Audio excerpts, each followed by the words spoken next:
one of the other discussions we wanted to talk about there, we talked about Alex Tuch or Bowen Byram. One of those two guys getting a long-term extension. You can see it up on the screen. You mentioned earlier as well. Byram's got one more year under contract before he walks to unrestricted free agency, and we know he would be coveted at that point. Whether the Sabres keep him around for just this final year, use him as their own rental, just like they did with Alex Tuch, whether they try to get him signed to a long-term contract, whether he gets moved. There's a lot of possibilities there.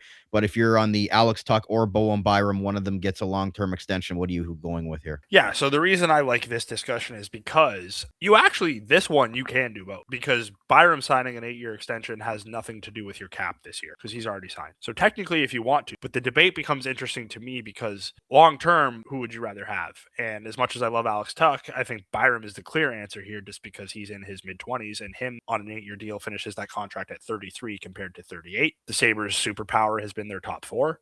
That top four has meshed really well. As much as we talked about how bad Tuch was in the Montreal series, Byram wasn't that great either. So I understand people wanted to bring that up. But my concerns with Tuch have nothing to do with the Montreal series. It just has to do with giving a 30-year-old an 8-year contract.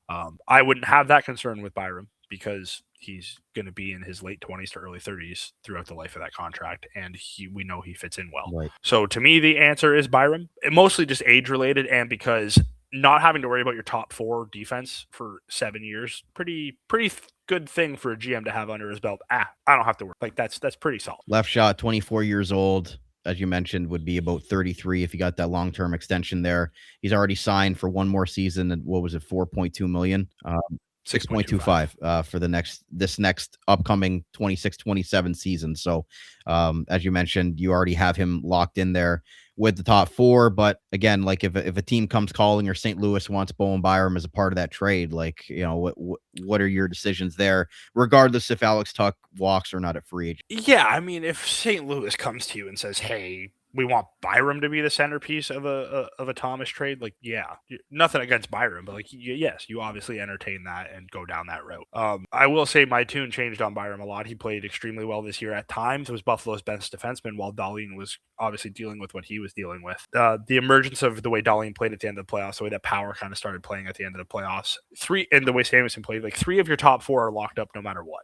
And now it just comes down to how much do you value that 4th spot in a Bowen Byram. Kekalainen and Ruff seem to value him heavily. We know, justifiably, whatever you think, Byram was the running the second power, not Owen Power. Byram was the one playing with Dahlin at times. Byram was the one getting the most minutes at times. So, like, this team trusts him. They like him. And he's a very good offensive defenseman. I'm not saying he's untouchable because he's not, like, at all. If someone offers you, wants him and it blows your socks off, absolutely. The appeal of signing him to an 8-year deal and having your top 4 defense just, like I said, lock the key, don't have to sweat it out, don't ever have to think about it while these 4 guys are here, gives you a lot of freedom as a GM. And I think that's a freedom that Jarmo is going to want.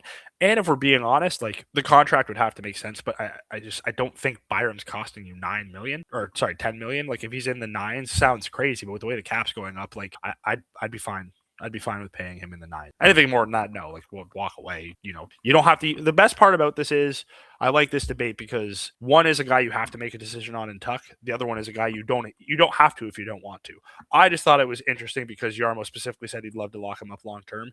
And 2, the dollar amount that a Byram would sign for would be similar to what a Tuch would sign for in Buffalo, I think. So that's why, to me, it's an interesting debate. And I think just the age clearly favors Byram here. Like, why wouldn't you want Byram locked up long term over Tuch? Samuelson is signed till 29-30 at age 26. You've got Power, as you mentioned, locked up till 2031 at 23. You've got Dahlin at age 26 right now, locked up till 2032. We're talking 4 years if you sign Byram. 4 years you do not have to. Yeah. It is a big dollar amount, though. I mean, when you look at those 4 guys, but again, with the cap going up, it almost looks like a bargain at that point. It is, but that's when Samuelson also becomes a bargain, making $4 million as a top 4 defense. And if Power continues his, upward trajectory, 8.3. Even if he doesn't, even if Power plays at the level that Power played this year, I think you're fine at 8.35. I know I am. I know some people might not be, but like, I'm totally fine. And Dahlin, your Norris finalist at 11 mil. Yeah, 11 mil. Yeah, and I mean the rest of the decor is basically interchangeable at that point with the bottom pair guys. We know Kesselring was supposed to be a top 4. That seems like it's out the window at this point if they keep Byram around. Honestly, that's a more interesting in just terms of interest, not actually value or impact on the team. But it will be interesting to see how Jarmo shapes up the bottom of that decor. Because Timmins is here for one more year. We know how much they valued him. Metsa's signed for another year, but then they have guys like, not that these guys will step in right away, but depending on how they want to build out this bottom pair, does a guy like Gavin McCarthy, a rookie, a Maxime Sturback, do these guys have a shot? Does Jarmo go out and find a true left shot defenseman to play on the third pair where you have three traditional pairs?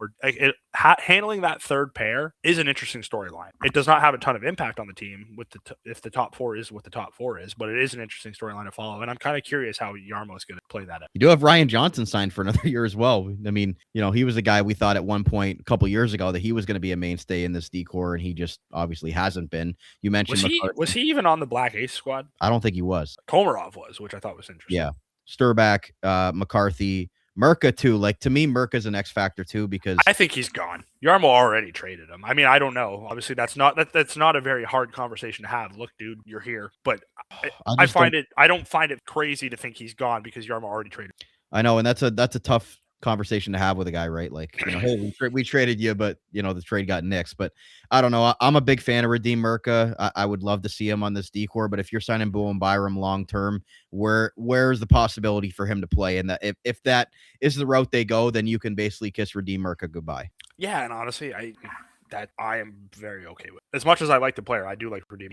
He fits the style that Buffalo wants their defense to play. He's a right shot. That's all great. But if you keep the top four locked up for 4+ years, yeah, there's no spot for Merca. He's not going to play bottom pair. He's not a bottom pair guy. I mean, he could as he starts, but we're talking a guy who's 2 years away minimum. Yeah. I know he had some AHL time and things like that, but let's be realistic about a 19 or 20-year-old player. He's 2 or 3 years away. Well, in 2 or 3 years, if Byram's locked up long term, that top four is still solidified. So either he is here and playing on the bottom pair, or he's gone this summer. And I think if out of the two options, I think it's way more realistic he's gone this summer. We know St. Louis values him. We know a big puck moving right shot defenseman, again, especially a guy who doesn't have the tarnish like a Kessering. But these are two guys that are going to be valued around the league. So I wouldn't be surprised at all if he's gone. I would kind of expect him to be traded. Teams will salivate over that. You know what I mean? Like, just his size. You mentioned right shot.